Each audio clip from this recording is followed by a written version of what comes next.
Hey everybody, Rocketeer Rich. Tuesday, November 19th, 2013. I am going to try to make this as short as humanly possible, but this is a very loaded issue and there's an incredible amount to cover, so I'm going to do the best I can. This is directed at those who are man enough to listen all the way through. I've heard your arguments. Now it's time to see what you guys are made of. Let's see if you can listen. All of the links that you're going to need for this video are down in the description below. And I'm trying to keep this as objective as humanly possible because I simply want to present facts.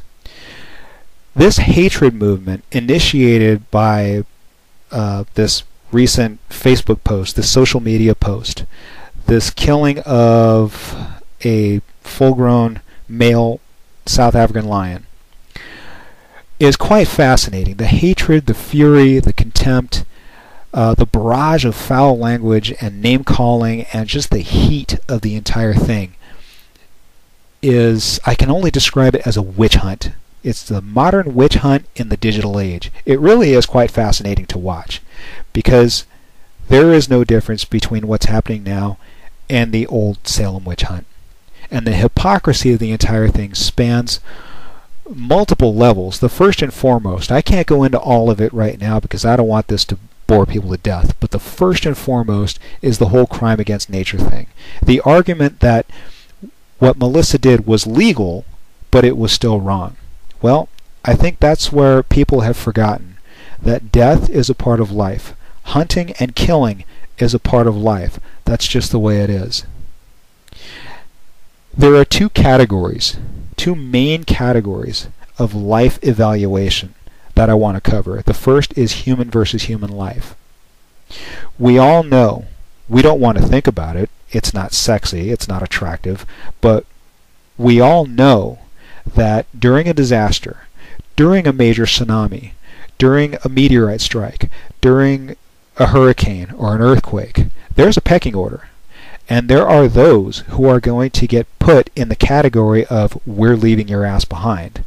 And it's usually the elderly and the infirm. They will get left behind. It's unfortunate. It's sad. It's not pleasant to think about. I don't like thinking about it. But it's the fact of life. Death is simply a part of life. Now the second category is human life versus animal life. And I think everyone knows where I'm going with this. Depending on where you are on the human food chain, well, somehow we slip animals in there. Because there is no way that I'm giving up a loved one to save a lion. There's no way. I won't give up my neighbor to save a lion. I will give up a criminal to save a lion, especially a criminal that broke into my house and threatened my life. Yeah, absolutely. Save the animal, kill the criminal. I have no problem with that. There's a web page floating around right now by I think it's BuzzFeed.com, where there are depictions of animals being around lions that seem to be peaceful and playful, and they're just kind of lazing out in the shade, and there are humans just walking and in their vehicles, and the lions don't seem to care. Well, people need to understand that that is a tourist attraction. Okay, when people purchase these safaris, they want to be in a place that is pleasant. They don't want to see animals being ripped apart by lions. So obviously the South African government is going to keep these animals as happy as possible so that people can take their pictures and researchers can go in and do their thing and take blood samples and whatever the hell they have to do.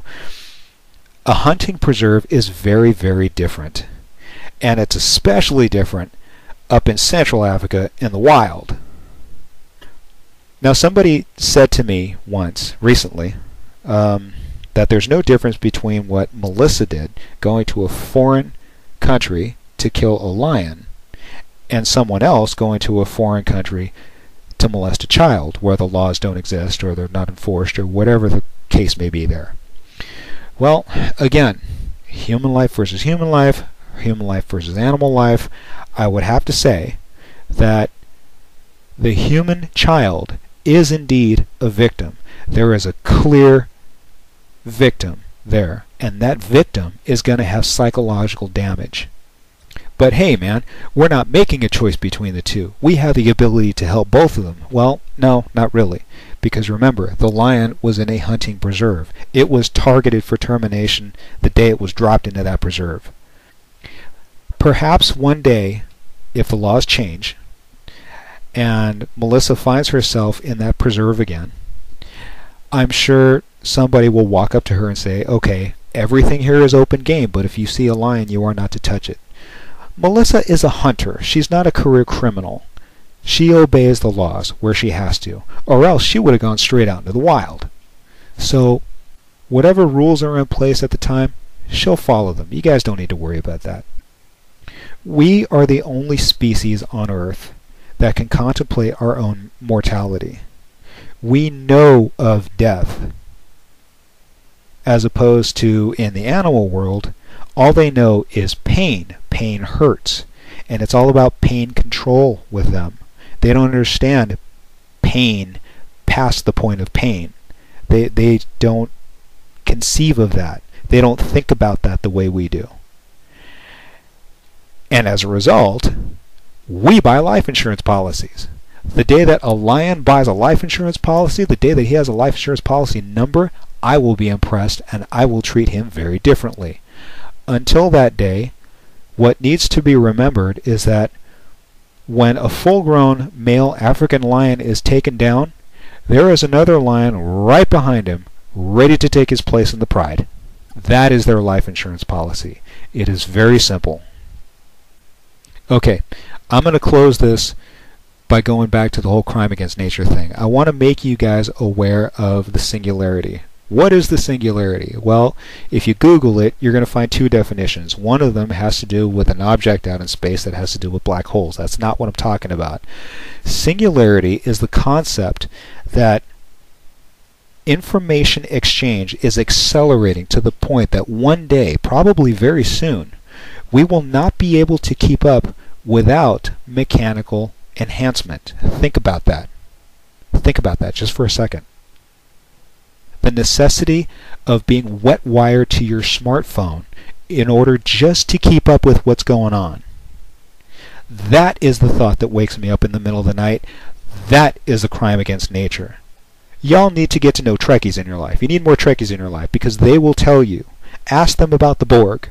The Borg are a mythical race of humanoids that are completely wet wired into this hive of mechanism. And it really is a scary thing to look at. That is where we're heading if we don't change our ways. And this character, Ray Kurzweil, he's a brilliant man, and I respect all of his accomplishments. However, he wants to take it a step further. He wants to take his consciousness and somehow place it in a machine for perpetual use, which is honorable, I guess, but it's also a very scary thing to think about. Now with that, I hope I have put things in perspective. The lion thing, well, you didn't care 2 weeks ago, and as soon as I'm done with this video, you're probably not going to care. Hunting preserves are never going to go away. Melissa Bachman's never going to go away. And for you guys to bitch about things that you can't control, well, in all honesty, I don't think that's going to go away either. But while I'm here on this earth, I can at least do my part. And I hope I got everybody thinking. Everyone is a great thinker. You just got to get them thinking. Right? That's always the challenge, right? Okay.